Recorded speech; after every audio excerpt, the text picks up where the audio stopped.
let's assume that we're going to pay some cash dividends. Again, dividends are not required of a corporation. There is no requirement that they ever have to pay a dividend. Let's say that we have decided to declare a dividend. So we're going to declare a $1 per share dividend, cash dividend, on our 50,000 shares of $10 par common stock. Okay? So, remember the dates that go along with dividends. We've got a date of declaration, a date of record, and a date of payment.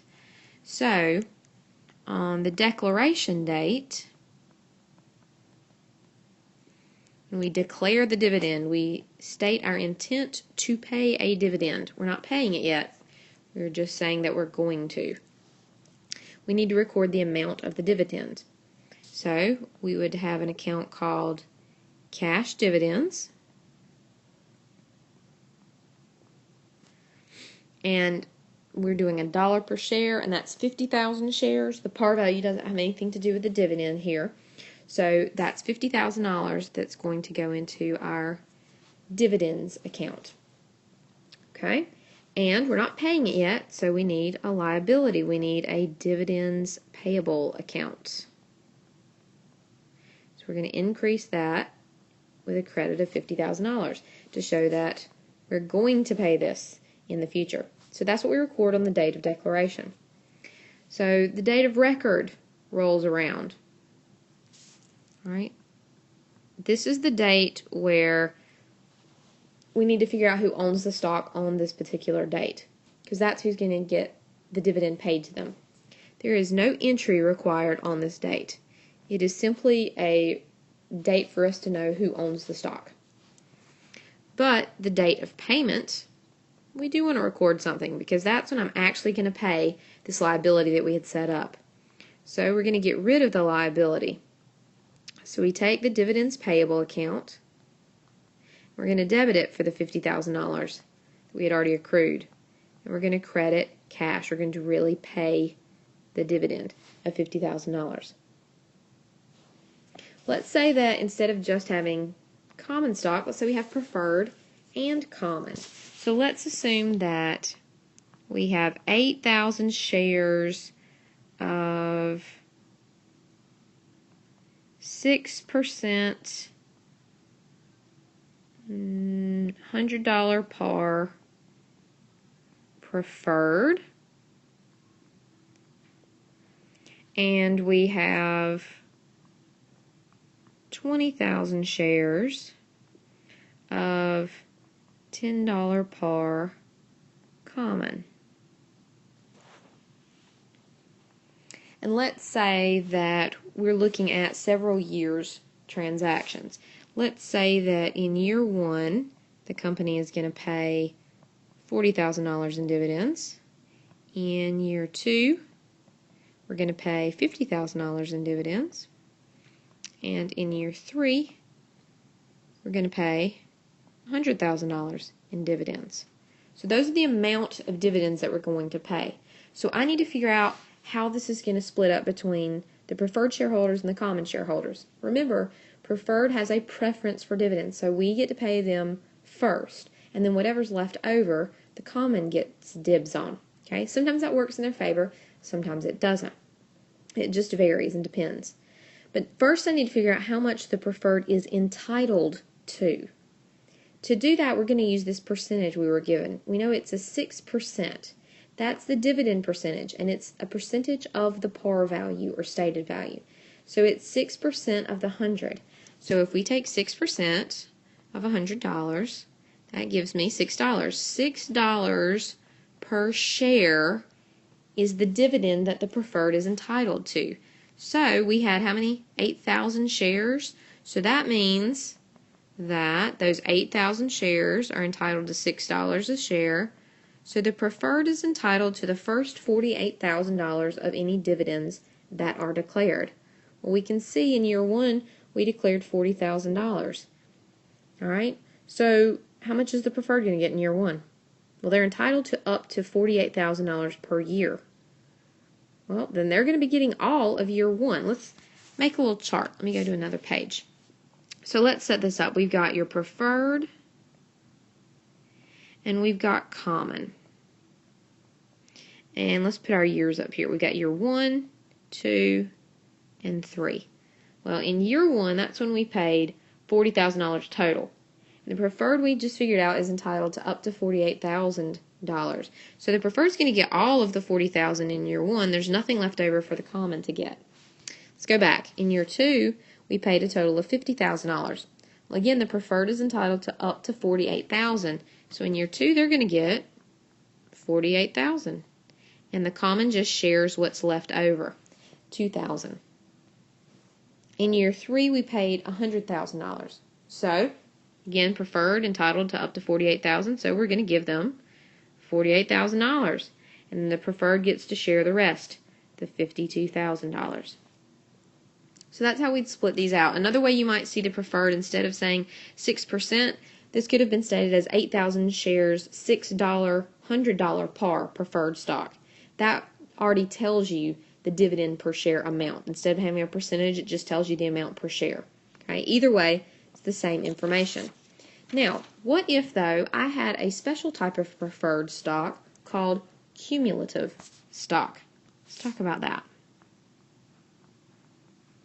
Cumulative preferred stock.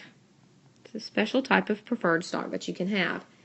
And what that means is you can keep a cumulative total of dividends that you have not been paid that you were entitled to, even in years where no dividends are declared. So if I have cumulative preferred stock, if you don't pay me the full amount in the year that I'm entitled to, I get to keep up with that total and accumulate it, keep a cumulative balance. And so when you do declare a dividend, or the next time we get a dividend, those have to be paid first, even before the current amount. All right, so let's do the same numbers that we just had, except now assume that the preferred stock is cumulative preferred stock. So again, the preferred shareholders are entitled to up to $48,000 per year in current amounts. So let me set up a little bit of a different chart so we can see how this would work. So I still want to know how much the preferred shareholders get, but now I'm going to break this into, let me take this back. Now I'm going to break this into something called in arrears and current portion. And then I'm going to look at the total we paid preferred. And then we'll put the common shareholders down here. So let's get our years up here. Year 1, year 2, year 3. Okay? So in year 1, the preferred shareholders are entitled to up to $48,000. But in year 1, the company paid $40,000 in dividends. Okay? Well, this is the first year, we're assuming we just started up, so we didn't have any that was due to preferred shareholders from the previous year. So there's no in arrears. In arrears are when we have dividends that weren't paid and we've got a balance that's left sitting there. So for the current year, we're going to pay $40,000 of what we currently owe, or what is currently in the preferred shareholders are entitled to. So we're going to pay the preferred shareholders $40,000, and common's not going to get any. But since they're cumulative preferred, we owe them $8,000 more dollars. They were entitled to $8,000 more dollars. So let's come down. I tell you what, we'll just switch between pages. Let's make another page over here that says in arrears balance. So for year 1, we didn't get paid $8,000 of what we were owed. So right now we've got an in arrears balance of $8,000. Okay? So year 2, the company declares a $50,000 dividend. The first thing we need to look at is, are there any in arrears dividends? There are. There's $8,000. That has to be paid out first. So we're going to get that $8,000 off the top. We still got $42,000 left over out of the $50,000. So let's look at what the preferred is entitled to for the current year. Well, they're entitled to up to $48,000 current. Well, we've only got 42 left, so guess what? Preferred's going to get all of that 42.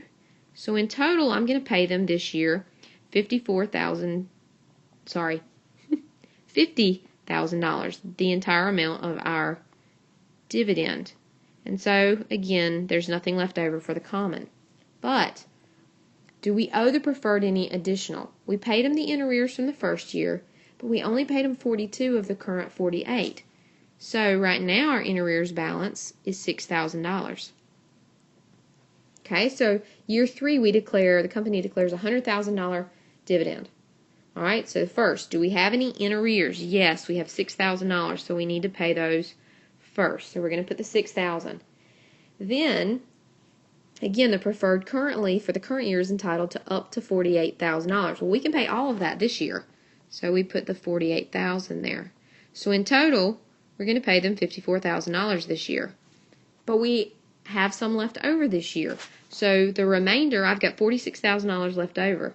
We're going to give that to the common shareholders to divide amongst themselves this year, in the third year. And now we don't have any in arrears. So if in the next year we declared at least $48,000, well, then we just pay the current amount to the preferred shareholders. I'll give you one other thing to consider. What if in year 1 we didn't pay a dividend at all, but this was still cumulative preferred stock? Would they get to keep a balance? They would. So if in year 1 we said we declared no dividends, then when we went over here to this in arrears balance, year 1 would have an in arrears balance of $48,000 because we didn't pay any the first year. But we get to still keep up with it. Even if you don't declare it, if it's cumulative preferred, they get to keep that balance and keep adding to it each year for either when you don't declare or when you can't pay the amount owed to the preferred shareholders.